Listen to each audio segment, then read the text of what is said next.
lean leader's focus is time. What you see on the right-hand side is company time. The clock faces in months: January, February, March, April, May, June, July, etc.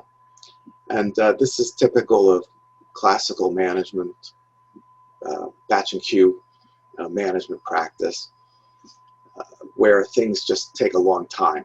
And I don't know if you've noticed it, but in the businesses that I've worked in that were at the batch and queue thinking by the leaders and practices throughout the organization, the simple decisions were labored over. It took months. But the complicated ones, the decisions that really required some thought, were done quickly. And so you ask, well, why is that? That doesn't make sense. It seems to be inverted.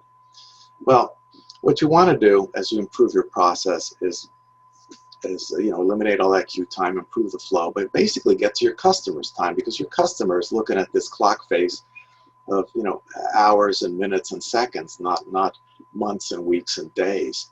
And so the way you get to go from right to left, get on customer time, is through a process called Kaizen.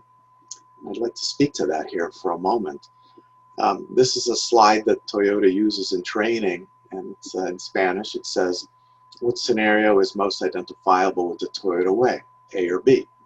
And you'll notice on the left-hand side in A, there is one answer. And on the right-hand side for B, there are infinite answers, right? A says 4 plus 5, the only answer is 9. And B, the number 9, is the goal, productivity improvement, right? It's the overarching objective of Toyota's production system, Toyota's management, productivity improvement. How do you get there? How do you improve productivity? Well, there's infinite ways to go do that. And to do that, you have to break through your preconceptions of a lot of things you've learned that said, no, that won't work. Or some of your team members, will say, well, we tried it, it didn't work, and so forth. Well, you go ahead and try it anyway. You be brave and try it out. In Toyota world, we talk about try-storming instead of brainstorming. If you spend time brainstorming, you'll talk yourself out of doing things. So instead we talk about try-storming. We say try-storming instead. You have an idea, try it. You have 10 ideas, try out all 10. And in that process of trying out all 10, you'll of course figure out which one works the best to improve your particular situation, but you'll also learn a whole lot more by trying out the other 9 ideas that didn't work.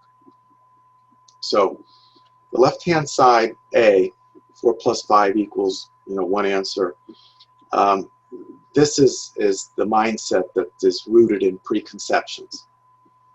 And on the right-hand side, this is trying to build the learning, the thinking, the mindset of perceptions, meaning try it with your hands, get your hands dirty, see for yourself if it works or not. So A is preconceptions, B is no preconceptions, and more specifically, perceptions. You have a management system built on perceptions rather than preconceptions. And yes, you do have to be brave to try it out, because even if you're just thinking by yourself, not with team members, you might have some hesitation to try out and make improvements. And this is the kind of thing that it should be done at all levels of the organization. This includes the work of a CEO too.